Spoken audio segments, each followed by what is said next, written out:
Hi, everybody. Welcome. I'm so excited to bring you Dan Salinger this evening. While we wait for him to join us, I'm going to talk a little bit about what we can expect this evening with this interview, as well as what's coming up. So very, very soon, I'm going to be doing one of our big workshops that only happens literally twice a year. And this time it is on the top 4 most common challenging dementia behaviors. And I figure, why not, in some of these fun lives, do a little bit of some of the challenging behaviors that aren't as common, but we still see quite a bit. And who better to do it with our one of the biggest caregivers online right now, Dan Salinger. Hi, Jay. Welcome. I think you're awesome too. So in case you don't know Dan is a caregiver like many of us who are family caregivers. Looks like I see he just joined. I'll see if he requested yet. Not quite yet. See if I can invite him.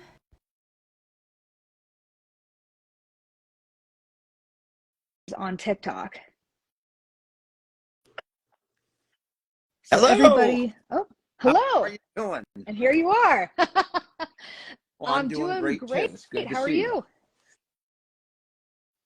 Good to see you too. I know. I feel like I kind of know you through TikTok a little bit, even though I don't. Get that a lot. Oh man. Well, I guess since this is a different platform, tell me a little bit, or introduce yourself to those of us who don't necessarily aren't familiar with you. My name is Dan Where's Salinger, and I'm a retired attorney. I live with my wife and one of my 3 children. The other 2 are out in college, and we kind of took on the challenge of caregiving during COVID. While we were home with COVID, my dad happened to be advancing with dementia, and we reached a point where it was no longer feasible for him to be by himself. So we ended up moving him in with myself and my brother. I can get further into that story as detailed as you want, but basically for the past 2 years, I've been caring for my father. My wife and I have been caring for my father in our home about half time, about 4 days a week, and the rest of the time my dad spends with my brother. He has advanced dementia. We don't know. He has not been staged. We don't believe he has Alzheimer's, but more of a general dementia, maybe beginning stages, some of the other variations. But if people have seen the videos, they kind of know how he's been, where he stands, even though he's not officially staged or even officially diagnosed. We're just kind of winging it, and we've been doing it for 2 years. I jumped on social media during COVID a couple of months before I picked up my dad, and then it was basically a family channel, and then when my dad moved in with us, he became a part of that channel, and then of course he blew the channel up. He became people like my dad watching my dad a lot more than they like watching our little family antics. So he kind of hit some kind of vein, and he took off. His couple of his videos went viral, and now he has millions of fans all around the world. It's a remarkable phenomenon just because I popped some videos onto social media. So that's how I got here. That's how you found me, and I'm just trying to just get through day to day taking care of my pop. Oh, that's awesome. Yeah, I know we were chatting ourselves and talking about how on your platform, it's such a diverse group of people. And my goodness, it seems like so many of them have joined us. So if you're new to here on Instagram or here on Dementia Success Path, welcome. I'm Krista, in case you don't know who I am. But I know so many of your folks are caregivers themselves, and that's part of the reason why they watch your content. I know I see so many comments on here saying like, where's Dad? That's a good question. Where is Dad? I can walk in there and we can say hello. So for people that are looking at me and they may recognize him. I'm not going to be long because he's eating. He's kind of fidgety right now, but just so that people get an idea of who he is. Let me walk in here and have him say hello. Dad, I just want you to say hello. Who is it? Well, this is somebody we're talking about taking care of parents Hi. on social media, and I just wanted to introduce you because you're the one that I'm taking care of. So that's fine. Thank you. Nice, nice talking with you. See you later. Good to meet that you. worked out well. He's sitting All there right. watching TV, and he is focused on dinner. And my wife's in there, and she Good. is scrambling to make sure he's taken care of, because as you know, they about this time of day, things start getting a little wild, and we're just short of dinner time. And I was watching your video on sundowning earlier today, and you're just dead on. You're describing what we go through about this time every day. Oh yeah. Oh yeah. It's oh my goodness. It's so common. But I know this evening, and I was telling everybody a little bit. So again, if you're new to my platform or new to Instagram or whatever, and on my platform, Dementia Success Path, we do a big blowout workshop for caregivers twice a year. It's free for anybody to come. And if you are a dementia caregiver like Dan, like Danielle, oh my goodness, it's going to be awesome. There's prizes there. We're going to be going over the top 4 most common behaviors you'll see in dementia, sundowning included. But leading up to that, since that's going to be next month, I figure we could talk a little bit about some of the other stuff you see a lot. And I know with Grandpa, we see a lot of, where's my keys? Where's my car? Where's my wallet? Yes, and you. So I mean, You hit them right there. that's My cars, my keys, my wallet, my checkbook. Those are the 4 big ones for my dad. I wrote a poem about him, and those were the first 2 lines. Where's my car? Where are my keys? My checkbook can't be far. It's every day, and it's sometimes all day long with those issues. The repetition can get a bit grinding, but I personally find repetitive questions, that's not a big issue for me. It's no matter what he's coming in for, it's when he gets repetitive. He's, whether it's the keys, the checkbook, my brother, it's just like every couple of minutes. And when I'm not working when I'm taking care of him, right? I'm living my life at home with my wife, and whatever I'm doing could be something as stupid as watching the Giant game or a football game. And when he's walking in every 5 minutes with the same question, it's not that doesn't bother me. He's ill, he's sick, he's ill. But as a caregiver, I'm still human. And, I have whatever's going on with my life at the time. sure. And, the 10th time he comes in with the bases loaded and the Giants just struck out, and, it's tough. I think, people don't realize it. They look at, you're how do you take care of your dad? It's not so much, the patient can be easy. Patient can be the easiest part of the day sometimes. Sometimes it's just when you lay that level of responsibility on top of everything else, it's enough to just, push you over. So it can be a challenge, especially when you're juggling, your home life, your work life, and your parent with dementia. Can be tough, but a worthwhile struggle, a worthwhile challenge, for sure. Absolutely. I know I saw a couple people in the comments ask, have you hidden the keys? Like, so what are some things that you do that you've seen help with Grandpa? And I know every single person with dementia is Okay, different, but great what have point. you And I'm seen glad help that you him? pointed out that every person is different, because what might work for my dad may not work for somebody else. In fact, it may work today with my dad and not work tomorrow. But to answer your question, we ended up, when we took his car away and he lives with us, he really has no need for keys. Right. And I think a big key issue with him is when in his last house, he had a mailbox key. So those 3, my car keys, my house keys, my mailbox key were really critical to him. And at first he had a set of keys. They didn't fit anything. And he was at my brother's house. And the problem with that is every 10 minutes he'd be fidgeting and trying to fit the keys to see which keys fit where. He was, my brother would find him outside at the mailboxes, like sticking every key in every single mailbox. And, you can ruin the locks and all the mailboxes. And then he was doing it to the car, my brother's truck. So we ended up, while the keys worked for a little while, he had them in his pocket and he felt secure with the keys. When he started acting out with the keys, then it became impractical, and my brother ended up confiscating the keys. So that was an experiment gone awry. Maybe next month we'll be able to reintroduce the keys and give him some security there. The checkbook. I get this question all the time. Give him a fake checkbook. Give him a checkbook. Throw some checks in there. Whatever. Unfortunately, in my dad's case, that's not going to work. He knows his checkbook. He knows his writing. He knows the style that he's had. And if we give him a fake or an old checkbook, he's immediately going to react. He's going to be angrier than not having the checkbook. And then give him the real checkbook, then we run into the issue of he can't balance it. He wants to get the bank statement, and he's overly focused and frustrated on an activity that he's really not capable of performing. So it just becomes overwhelmingly frustrated for him. So we just take the diversionary tactic. Dad, your checkbook's at Mark's. When he's at Mark's, Dad, your checkbook's at Dan's. The car, another thing is, where's my car?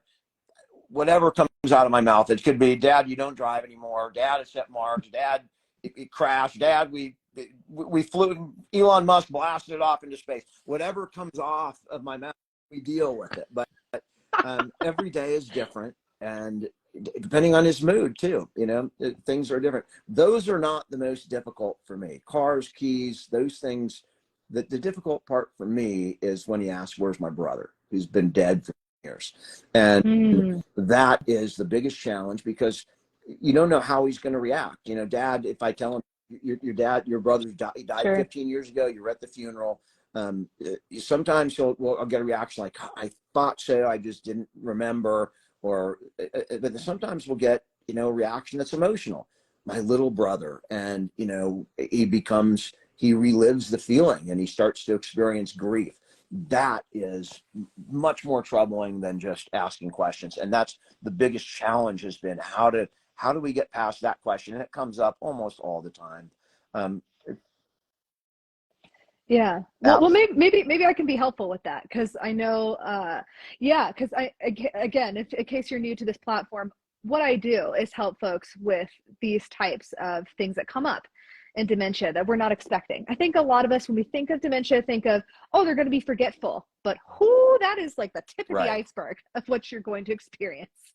Just the tip. So a good trick that I know has worked with, and I've worked with thousands of people with dementia, so most of them that have asked that, is really asking them, well, when's the last time you saw him?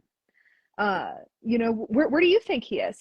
Because what that really does is it gives you insight on what his beliefs are, and it helps you be able to be agile. Because you're absolutely right. Like, you hear all kinds of folks, like, let's just say if you, God forbid, did have to place grandpa, you hear the folks that will work there say, you never tell them that person's died. But I personally found a lot of folks like grandpa, where sometimes they are genuinely comforted by knowing the truth.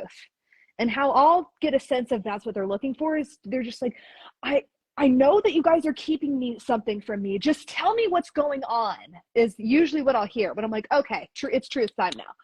But when they're just like, oh, I just saw him the other day. Like, I know I just saw him. That's when I'm like, not great time for truth. Not a good truth time for him. So you're so right. With the same person, it's so different. And I know it's very vague. When you hear the advice of, oh, you got to take their lead, you're just like, how? And I find the how is you ask very simple questions to them to really get a sense of, well, what do they believe in this moment right now, and how can I follow that belief? Dead on. You're absolutely, to meet him where he's at. From my experience, I could not agree more. And thank you for that advice. I have not used that in that particular scenario, but in fact, I have some videos today, and asking him questions to figure out what he's thinking is incredibly valuable tool. And then, like you said, you adjust. Maybe from that, you tell him the truth. Maybe you tell him a lie, depending on where he's coming from in that moment. And yes, some of the issues we run into, sometimes he knows, or he's thinking, I think he died, and he's asking for confirmation. Yeah. And if I lie to him in that moment, then I have a bigger problem. Then I get more questions. He knows, it'll be like, well, Dad, I think I think he's on vacation. Well, where is he on vacation? Why can't we call him? What's his phone number? Yeah. Let's call him now. Why can't we do it now? Yeah. Well, your phone's at Mark's. Well, why can't we call Mark and get the number? And it's, and then ultimately, Dad, I can't Keeps because going. he's passed. And then in those situations, I'll get a reaction. Oh, and the only thing that will end it. But like you said, you don't want to bring that on him unless it's absolutely necessary. If we can avoid that, like you said, by asking a few questions and seeing where he's coming from. And is this just, a habitual question, or is it truly something that is, building up in him and that he is, truly feeling and dwelling on him? So that's an excellent point. Excellent advice. Yeah, I mean, truly, memories are complex in that they're both information and they're emotions. And what I've observed the most often with most people with dementia is that dementia wipes out the information piece, like how this person fits into their life, what their name is, that type of stuff. But there's still a lot of feelings around that person. So it's very possible that maybe there's a lot of emotions where he emotionally still knows that something happened to his brother, that his brother passed. But dementia keeps wiping out the information portion of it. He's like, I know something is wrong with my brother, and that's probably why he keeps asking. I'm so happy to hear fair. this from a professional, because that's what I see. I see there's two components to him. You have the informational, which is like random access memory, but the emotional part of him stays longer. So in other words, if we have a bad interaction and it's over whatever, a shower, what have you, and ultimately he takes the shower and he forgets all about it, he stays with that, the emotion stays with him longer than the information, the argument stays there. And so absolutely. That's in fact, if you've watched videos that for me, and it's not that I don't do this because the purpose of my channel isn't to teach like yours, but that's exactly, I treat his emotional state more than his informational state. And my goal is to calm him emotionally with the truth, with a lie, with a diversion, with anything I can, with food, with a shower, another activity, anything I can to keep him emotionally stable. And I want him to be emotionally stable when he goes to bed and have feel a little secure, rather than worry about what it is I'm saying to him, whether it's the truth or a lie is irrelevant to me. If he's at the end of the conversation, if he's laughing, then I was successful in that interaction. And I look for that in almost every, the videos that I like to post videos where he's confused, but he's laughing at the end. And then I feel like I've done my job for the day or the moment, the interaction. Absolutely. I think it's so easy as a caregiver to feel like you just are not in control of how this disease goes. But you're so right that the biggest impact we can make as a caregiver is how we can have an impact on the emotions of our person with dementia, because that is the one thing that dementia leaves the heck alone, as it should, is how they feel. Like, I know one of the biggest things I've gotten on my platform is, well, what do I do when they forget who I am? And it's kind of the same thing that I talk about with memories, where it's just like, it's not that simple. They don't just forget who you are emotionally. They may forget your name. They may forget specifically where you slotted into their life, but they can sense around you, like, this person feels familiar. This person feels important. I know I should know this person, but the name's just not coming to me. So I think ultimately as a caregiver, we succeed when most of the time, because they're humans, it's impossible to make them feel great 100% of the time. But if we can make them feel safe and secure most of the time, we've done our job. And I gauge that. I can look in his eyes. I can where he is and where he's going with his eyes. When I see fear in his eyes, that's when I know, all right, this is where my attention has to be. So if I see anger, frustration, a little less, but the fear is what, the emotional fear is what terrifies me the most, and what I hate to see. Sometimes early in the morning, my dad will be standing at my door, right over there, that little door. And he'll be at that door, and I'll look up at 8 in the morning, and I'll get up to walk towards him. And for a moment, as I'm walking towards him, sometimes he'll retreat as if, he feels like he's being threatened. And that to me, it's like, I'm thinking to myself, Dad, it's me walking towards you. And then, you know, within 2 or 3 seconds, as I get closer, he kind of hears my voice. You can kind of see that dissipate. And then it becomes more, well, where am I? Where are we? What's, you know, where's this person? Where's that person?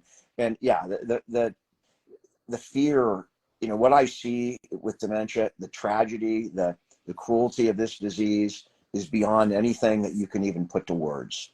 You know, you were Sure. talking about sundowning the other day, and you were talking about what's the cause, and again, they don't know scientifically necessarily what causes it, but I think you hit on it. Everything you're saying is very familiar to me, by the way. If someone who said no training whatsoever, you're hitting on all the hot spots that I've picked up myself through 2 years. And as dinner approaches, as sundown comes, my theory is he's starting to think, okay, where am I going to eat dinner? What am I going to eat for dinner? Who's making my dinner? Where am I going to sleep tonight? Where do I live? And those things become more critical as it starts to get dark, and they start, you know, the days moving by, and all of a sudden they have to think about the next phase. And if they don't know where they live, can you imagine that? Like, you don't know where to sleep tonight. I Yeah. kind of recognize that person over there, but I don't know if they're caring for me or if I'm just here on my own. I mean, to me, it seems like such a horrific, isolating, scary disease that, um, you know, I try and appease that Absolutely. and mitigate those, you know, those feelings and the emotional response of him at night. But I think that's for my dad. That's what brings it on. Is everything gets real. Dinner, bed. Where do I sleep? Where do I live? Yeah, yeah. It's a big transitional time of day. I'm with you. That's what happens with most of my folks is that I'd say right around 2 or 3 is when I'd start to see, and I know we just did something on sundowning recently, but in case some of us missed it, some of the things I'll look for when I know they're about to sundown, or just get more disoriented, more agitated, is like fidgeting or like anxiously looking at the exits, or just like, I need to leave. I need to go home. Right. Where's the bus stop? Like that's like what you'll hear most of all. So usually I'll be like, oh man, the hardest too is just like, well, where's, kind of like what you're saying with his brother. It's like, where's my husband? I need to pick up my kids, like things like that. So again, the one of the core things that we took away from the last one is uh, that person with dementia is going to give you a better excuse than you will ever come up with Right. for whatever that is. So I'll be like, so when was where was the last time you saw your husband? Like, when was the last time you saw him? Where do you think he is? Oh, I think he might be at work. You're right. I bet you're right. That is outstanding, outstanding advice and outstanding ways to handle it. Yeah, and it's just, you mentioned where's my husband. That one time, the other time that you can find extreme areas of confusion is right after they get up. That could be in the morning. It could be they doze off at 11 o'clock in the morning and they wake up at 11:30 and they're right back into the confusion. But I've seen my dad on 2 occasions wandering around at 1 o'clock in the morning. When I run into him, where's my wife? That's devastating. He's out for her because she's not in Yeah. bed when he wakes up, and so he's out searching for her, and that's devastating too. Yeah. Yeah. So that could really give you, asking that question, give you a really good sense of where he is in space and time as well. So if I know for, I guess, those of us who haven't seen Dan before, I know is it your mom He's used that he's looking for? Or is you it know, his he was wife? married. My parents Okay. divorced 45 years ago. He remarried for almost 20 years, but he has almost no memory of his second wife, who passed 15 or 18 years ago. Almost no memory of her, despite having a child with her. You know, my little half brother was my brother, but that's his mother that passed. And, you know, he sees Josh and he thinks Mm. you know, my mom is his mom. So occasionally he will remember her, but you know, it's usually almost always my mom is very, you know, the memory goes way back, you know, goes way back to my mom. And that's just the disease. It's who he thinks about. Yeah, absolutely. Yeah, so that'd be a great situation to say, well, what was the last time you saw her? What would she be doing right now? Those would be great questions, so that then his wheels can start turning. And if he's just like, oh, she's probably, at the grocery store, and it's like, oh, okay, well, why don't we get some breakfast? Well, Yep. while she's doing I'm it, I'm sure she's fine. I'm gonna use Like, you're that probably more. right. I'll let you know how it goes. Still, Yeah, let me know how it goes. happen tonight. Yeah, So definitely. when he says, Dad, I'm going to ask him, where do you think he is? I don't know where he is. I Yeah. don't know where he is. I was like, I don't know.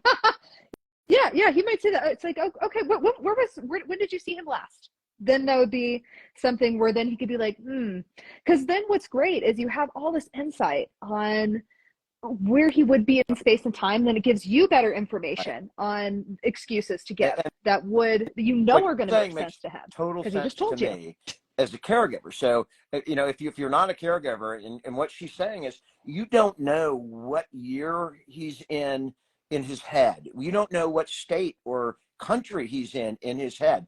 You don't know what emotional state he's in. No. You don't know if he thinks he's married, if he has little kids. You don't know any of that because he could be anywhere in his mind. And what I'm saying is you ask questions to elicit, Yeah. and it gives you tools to then pivot and and deal with whatever the crisis is based on where he is at that moment. And that's a critically important thing to do. Yeah. And it makes your job so much easier. Again, it's trial and error. And how good are you? How good of a detective are you? And the more you know the person, the easier it will Yeah. be to figure out their clues. And excellent point. Absolutely. Yeah. Yeah, that is so true. Well, I guess tell me a little bit more, I guess, on stuff that's worked that you've tried that has worked for Grandpa, whether it's with repeated phrases, which I know is where we started, or Okay, with so anything a else you've couple of noticed. tools that we've tried in the past. We've been, we were dealing with memory issues long before he moved in with us, right? I mean, it starts early. So we, at the very early on, we had difficulty getting him to take his medicine. There was a dementia drug. This is Mm. 12 years ago, and it was not fully, but Oh, wow. my brother's a physician, so he's like, try this. And we were trying to get him to take that medicine. And my dad, being a doctor himself, would be questioning what they are and why he's taking that and refused to take it. So what we ended up, and this is before he moved in with us. This is when he would come and spend the afternoons with us. Sometimes it was 2 hours just to get him to take the pill that we wanted him desperately to take because we were hoping it would stave off the very dementia that he's suffering from now. And he would not, he fought us. And so what we'd end up doing is Sure. I'd have to get my brother on the phone every day. And it became such, my brother, my oldest, the doctor, and he would have to convince him. So finally I took a video of my dad being convinced by my brother, and then had my dad say into the own video, yes, I talked to Dave, I'm okay with this pill, and with the idea that I would show him that the next day. I think it worked once or twice, and then it got to the point where he wouldn't watch the video. It was more, he was stubborn, right? And he wasn't going to give in no matter what, whether it was right or wrong. He was my dad, right? And we have a pre-existing relationship of being pretty stubborn. So, and we're all, as this family, pretty stubborn. And so that didn't work. We've moved on. We've done the blue board thing, on the whiteboard, writing your checkbooks at marks, your cars, either gone, or your cars at marks, your keys are wherever they are. And that worked for a little while for us. And then that kind of came back to bite us in the butt, because what would happen is he might have forgotten about two of those issues, and all the whiteboard did on those days is not solve the issues that he was looking for, but remind him that there were more issues for him to ask. That we ended up taking the whiteboard down. Again, I've given you the example with the keys where he was using them to look and try and find any lock. We had to take the keys away. So it's been a course of trial and error. One of the success stories I'll give you is with regard to showers. Anybody who's a caregiver knows it can be difficult to get them to jump in the shower.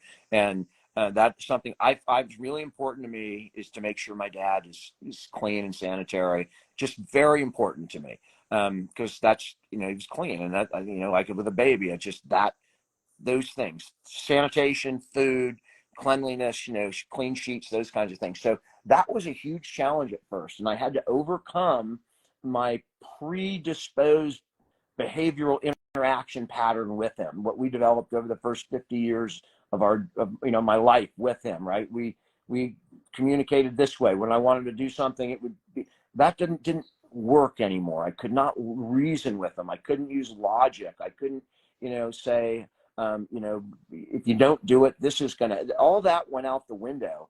And it became a huge struggle until finally, I kind of figured out my dad, and I got to the point where I said, Dad, I get it. I know you don't want to take a shower. I know the whole thing, but this is the situation. I'm taking care of you. If you don't take a shower, I'm going to be very upset. I'm going to have a bad day. You're going to make my day worse. Will you do it for me? And in my dad's case, and it may not work every time it works. If I don't, Dad, don't do it for you. Do it for me, your son who's trying to take care of you. He's so grateful for everything. And then every day I get the same thing. Well, I'm doing this for you, not for me. All right, Dad, I appreciate it. So that has been a success story and one trick that's worked with my dad, at least with regard to showers. And everything else has been, trial and error. And again, what works today may not work tomorrow. Yeah, absolutely. And I noticed in some of your showering videos with Grandpa as well, that I know you use let's just get it over with. Let's just get this done real quick, which I really love too, because that can be an objection as well. God, this is going to take so much out of my day.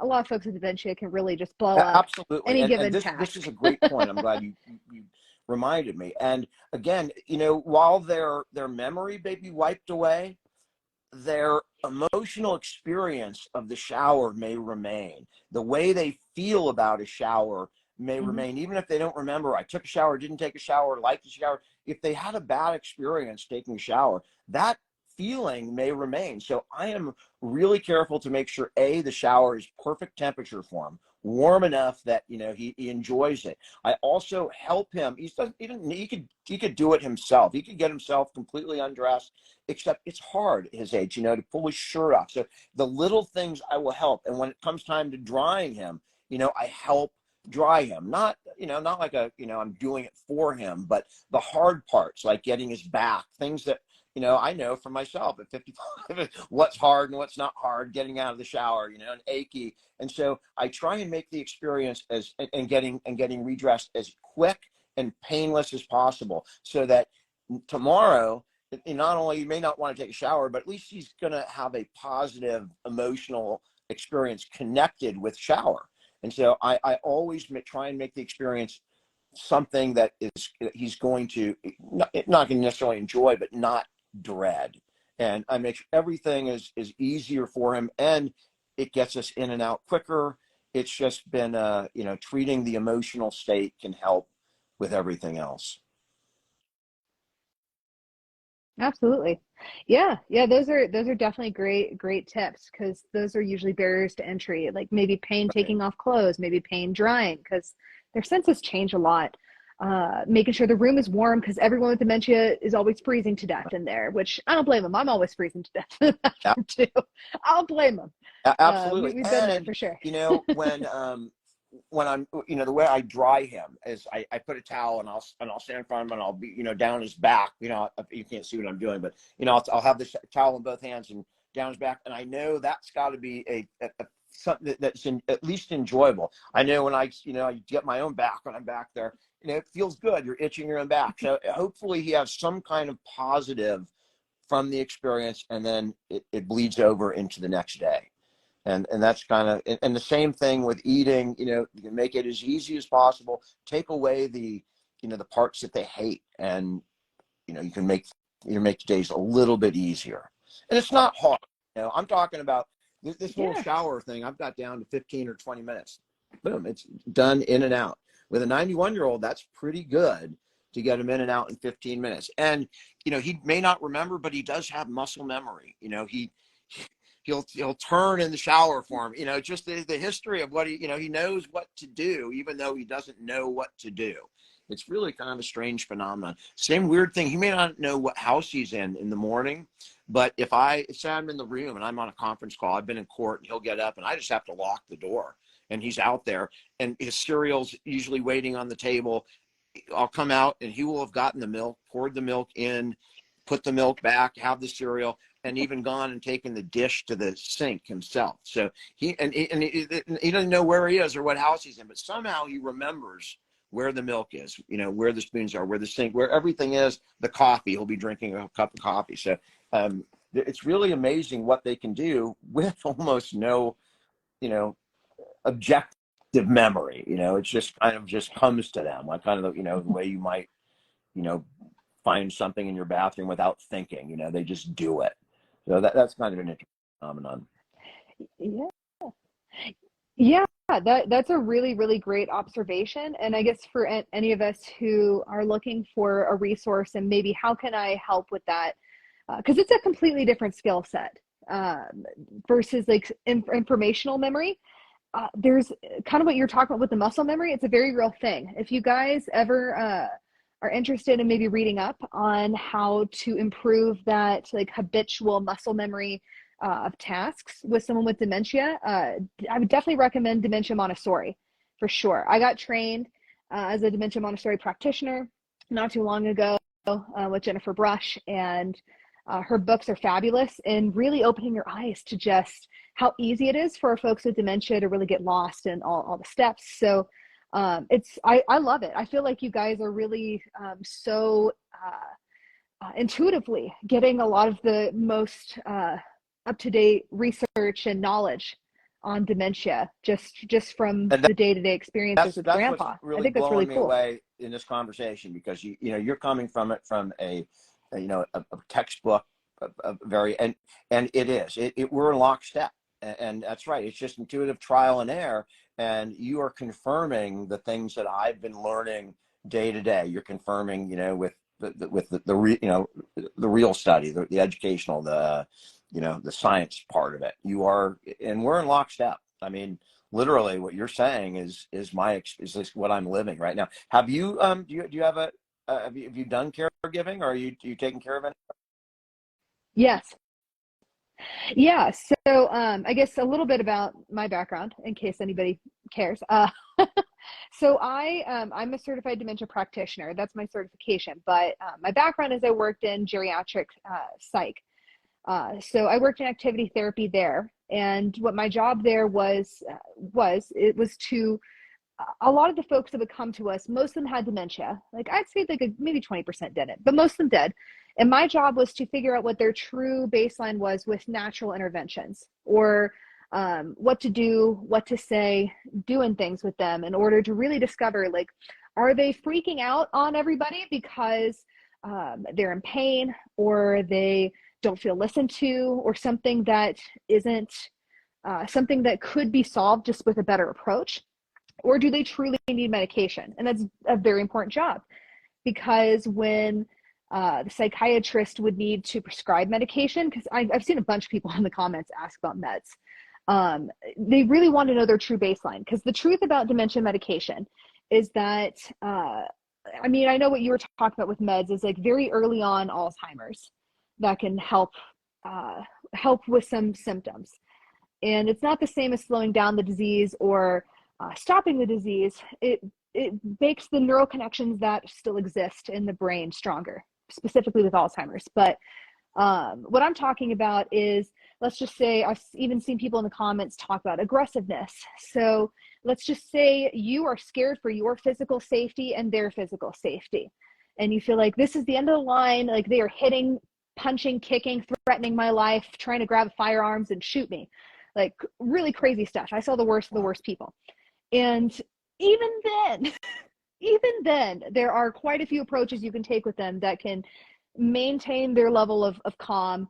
But once I did everything I personally could, and my colleagues did everything they could as well, who were also in my same department, the therapy department, then the doctor would prescribe a certain amount of meds, like your Ativan, your Seroquel, stuff like that, for them to help get them the rest of the way, and hopefully not, we would call it snow them or be over medicated. So anyways, I'd say that's the more practical, how I worked with thousands of people with dementia. And they were people who were the most symptomatic. Like, they were so symptomatic that they had to be hospitalized. And I've worked with folks that weren't nearly that severe also. But I'd say the bulk of my experience and why I focus on challenging dementia behaviors in particular is due to that background. So thanks for coming by to talk about my background, and that everybody. is, I mean, that is, that I can only imagine, dealing with people that are violent or, agitated, very angry, Oh, yes. physical. I mean, that just throws an added Oh, yes. dimension that just would make the job of caregiving that much harder. And there are people that deal with that. They're, superheroes to me. Yeah, well, the truth is, once they get that bad, you need a team of folks that really know what they're doing. Thankfully, most people are like Grandpa, where they're fairly chill, they're just kind of disoriented and confused, or depending on the dementias, because I know I've seen a lot of people ask in the comments as well, what kind of dementia does Grandpa have? So actually, before I get into it, I'll ask you that. He's Do we know not been what type of dementia specifically Grandpa has? diagnosed or staged in any way, shape, or form. My personal belief is it's probably not Alzheimer's, Lewy body. I think he says a general dementia, age-related dementia, and he may have the beginnings of, some of the other forms of dementia. But the doctors and his, they want to focus on the things that will make a difference in his life physically. Physically, he's doing okay, and they just see no need to put him through the battery of tests to stage him or further diagnose, because there's nothing to do with that information at this point, right? It's according, the physical doctors. Now, we've never gone to deal, Sure. specifically with, a psychiatrist to deal with this, or any psychiatric docs. It's just as, we're dealing with just his, his heart doctor, his dermatologist, and his general practitioner. And that's kind of our team. And, we figure that, the heart stuff's going to get them. You got to take care of that. You got to take care of the cancer. If you have basal cell, something like that, you got to get it removed. So that's where our focus has been. And the dementia stuff's kind of been left on us, the family. And again, apparently we're coming to the same conclusions you are. Well, you know what? I think everybody's situation is very, very, very different. And I guess, so just for the benefit of people who are asking, should I get my person diagnosed? Kind of like what you said, it very much depends on if it would change how you would caregive. I'd say is more also, the value of it. So out there that they may need to have a particular diagnosis to qualify for Medicare to pay for those medications. So, if there and certainly, it can be done. Just in our situation, we don't have a reason to do it at this point. Sure. I mean, I would say if you're kind of on the fence, like anybody who's watching this is on the fence about, should I get them diagnosed? Should I not? I would say it very much depends on the things that the symptoms you're seeing you're being presented with. So good example with Alzheimer's is it's stereotypical experience of dementia, because that's the type of dementia most people have. So that's memory loss over time. It's the disorientation. It's a lot of the confusion. Like if I were to guess, I'd probably say Grandpa probably most likely has Alzheimer's from what I've seen. And granted, I would go to a neurologist if you guys want to know for sure. I'd say the other ones, why this matters is, let's just say if Grandpa had Lewy body, what you'd be seeing a lot of is a lot of hallucinations, visual and verbal. So you'd be seeing, a good example is I had a gentleman who had Lewy body who like thrust his arm out in front of me and was just like, stop, you can't go any further. And I was like, oh, what's wrong? He was like, the skulls are in front of you and there's barbed wire that you're about to step in. Like, it's very real to them, and very scary and disturbing for a lot of these folks. So that's a situation where I'm like, you need a very, very, very, very good doctor to help you with that really knows what they're doing. And you don't see as much, you see a little bit of disorientation, you see a little bit of the memory loss, but you mostly see a lot of hallucinations and a lot of sleep disruption with Lewy body. Frontotemporal dementia, as a different one, you actually don't see a lot of memory loss with them. What you see is a lot of language loss. So they're really struggling to understand what you're saying, and they're really struggling to talk to you. A lot of that's garbled, and the mood swings are going up and down like crazy. So those are the ones that would sometimes get hospitalized with us, because they would swing into a rage out of nowhere, and you would just be like, Right. oh, all right, I'm backing away Right. 6 feet, or I'm getting the big Dangerous. beefy guy, because I'm not doing that. They're old. But my Absolutely. dad, Absolutely. if he wound up and wanted to give you a saw, I bet you he could knock me straight down. Wouldn't surprise me, even at his age. Yeah, well, it's safer. I would say I would have never worked in psych anywhere else but geriatrics, because there's nothing more terrifying than a 40-year-old psychotic man. There's nothing in this world more terrifying than that. I'll tell you that. I mean, a 90-year-old lady who is pissed at you and is just like winded up for the swing. I mean, I'm like, oh, okay, well, I'll just dodge you, Dolores. Because there's nothing, you can't reason with them. You can't, they're not worried about consequences. They're not worried about any of the normal things that, keep us as humans, acting with the societal norms, within societal norms. Those are gone. All those catchers are, Absolutely. whatever keeps you in that box, they're all gone. That is scary. Luckily, I mean, I feel so lucky not to have to deal with any of that, Yes. Yeah. So that kind of, I mean, and everybody's situations are very different. I'll give you a different example. So my own grandmother, interestingly enough, my family thinks she's early stages, kind of like with your family. She hasn't been diagnosed with this specific dementia, mostly because I personally think she's got to have a lot of medical things cleared before we can really know for 100% certain. Because sometimes when you have medical issues, that can cause delirium, which is different than dementia, and that delirium's temporary, dementia is permanent. So with her, what that looks like is a lot of refusals. No, home health care is not going to come to my house. No, they can all screw themselves. Or it's just like her saying, like, can't you just, I mean, she's a Southern lady. So she's like, can't you just leave me alone to die? Like that type of things. Like she's sassy. She's a sassy lady. She's a sassy lady. But it's interesting. She still remembers things. She still remembers current things of what's going on. She knows I'm pregnant.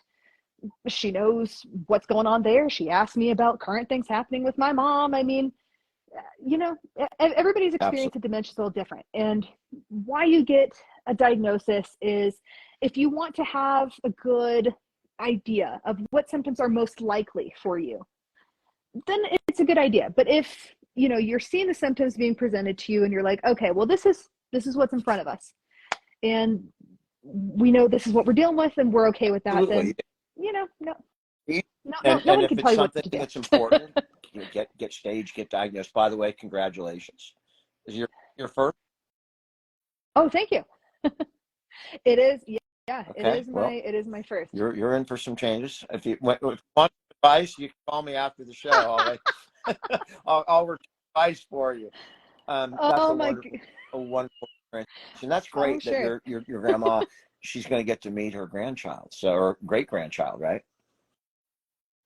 Yeah, I know. Well, she's 96, so I mean, every single time I talk to her, she's just like if I could pop this child out and introduce her immediately, that would be her preference.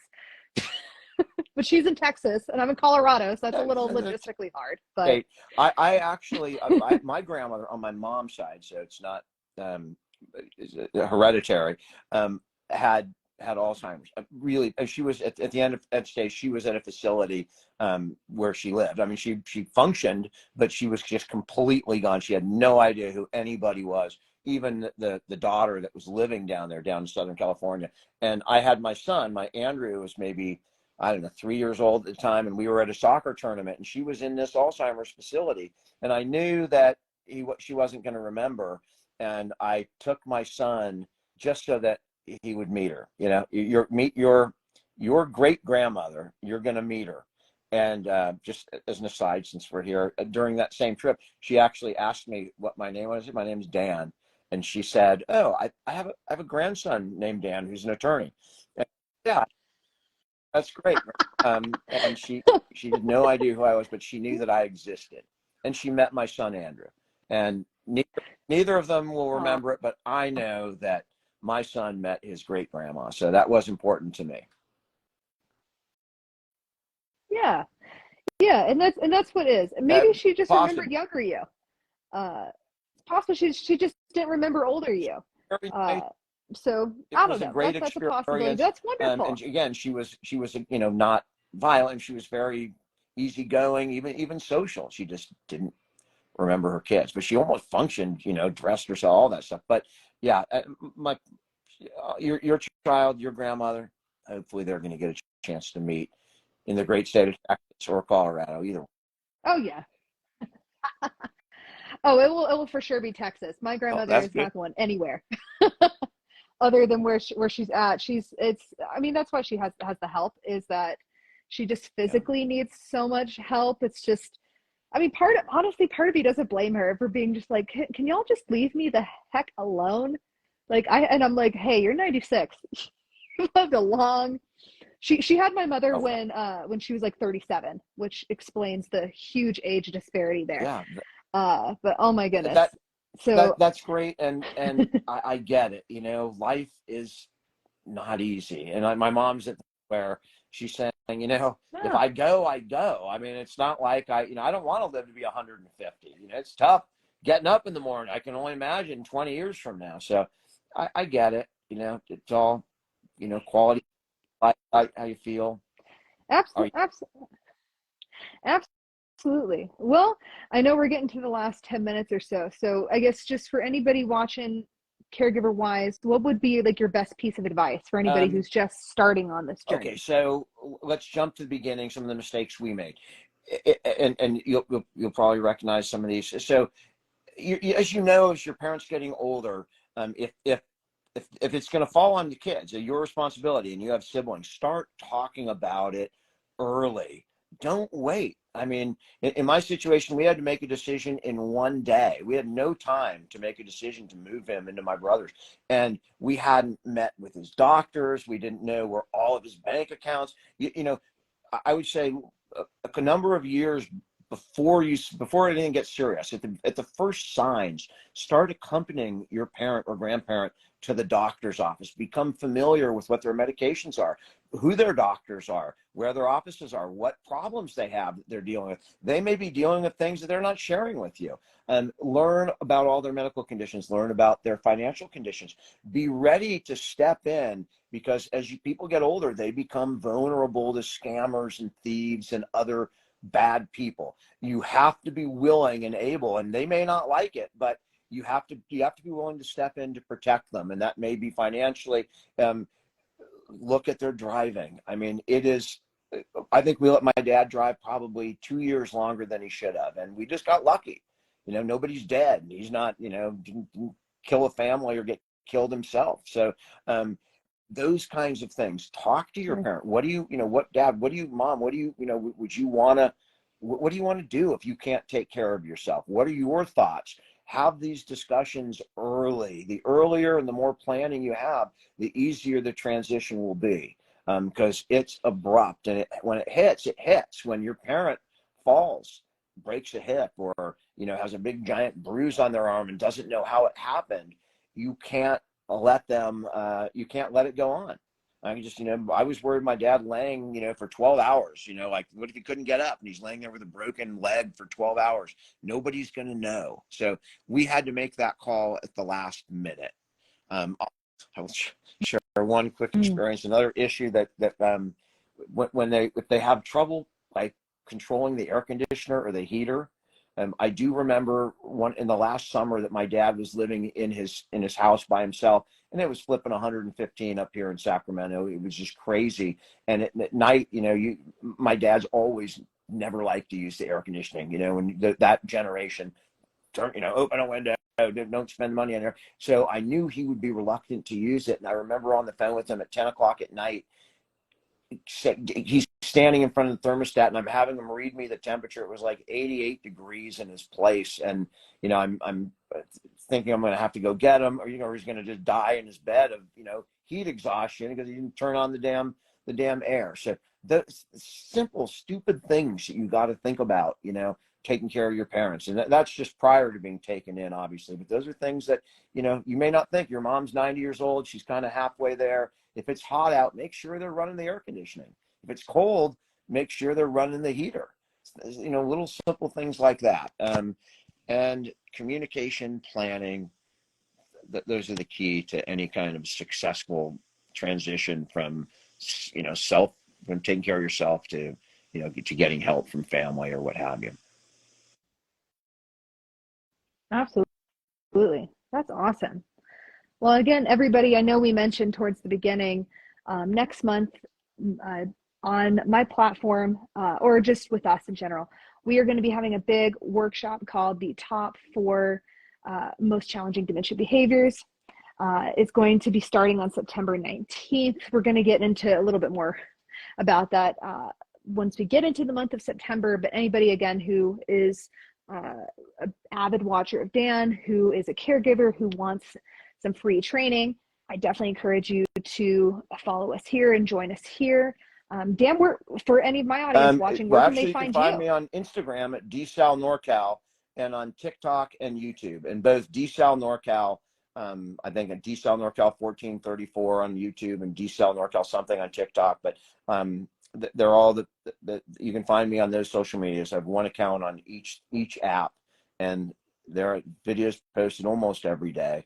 And not all about caregiving. My dad, it's a family channel. So wherever I am, that's what you're going to see. If I'm in Las Vegas or Washington, D.C., wherever I am, that's where the content's going to be. But most of the time when I'm at home, it's my dad, because that's basically what I'm doing. So whatever I'm doing shows up on the channel, and that's where you can find me, DSal NorCal. And I will tell you, your information is spot on. I had no idea what to expect, but what you're saying, I feel a lot better about my conclusions, because you're confirming them. And whatever you've done, your experience, I get it, and you're just dead on with your advice, and it's wonderful. And I'll be happy to announce your workshop if you let me know a couple of days or on my live. I'm happy to announce it, because we do have a segment that watches my channel that watches it for caregiving and tips and how to get by and do that. And I'd love to share that with those people. Absolutely. Yeah. The more the merrier. It's always a great time. We give out prizes. We give out about tons of free resources, cheat sheets, guides, stuff that's really easily consumable throughout, more in-depth information. So I would say, honestly, anybody who's interested in that, you're more than welcome to join us then. Dan, thank you so much for taking the time. And again, follow Dan if you're not already following him on TikTok. I know you have like a huge audience there, so maybe you could follow Dan here on Instagram to help you with your audience here. Absolutely, and I appreciate that. And thank you so much for having me on. I'm telling you from the heart, your content is dead on. You're an absolute wonderful resource for people, and I'm gonna start putting your channel and your name out. For anytime people ask me questions, you and there's a few other people. You're spot on. You're doing great. I really appreciate the opportunity to get on here and share my story. Absolutely. Yeah, I appreciate you coming on too. And I think what you and I have in common is truly real wisdom with dementia really comes with experience and just like working anything with else, folks. That's honestly no substitute for experience. Yeah. No, you really can't. You can be in college for years and years and years and still have no idea what the heck you're doing. I've been there. Dementia. I've seen it. Oh, goodness. Well, Dan, again, thank you so much for joining. And everybody, thank you for joining us. And for this 150 people still on with us, thank you for staying with us for this hour. All right, guys. We appreciate you. All right. Well, yeah. And thanks for coming, Dan. Bye, guys.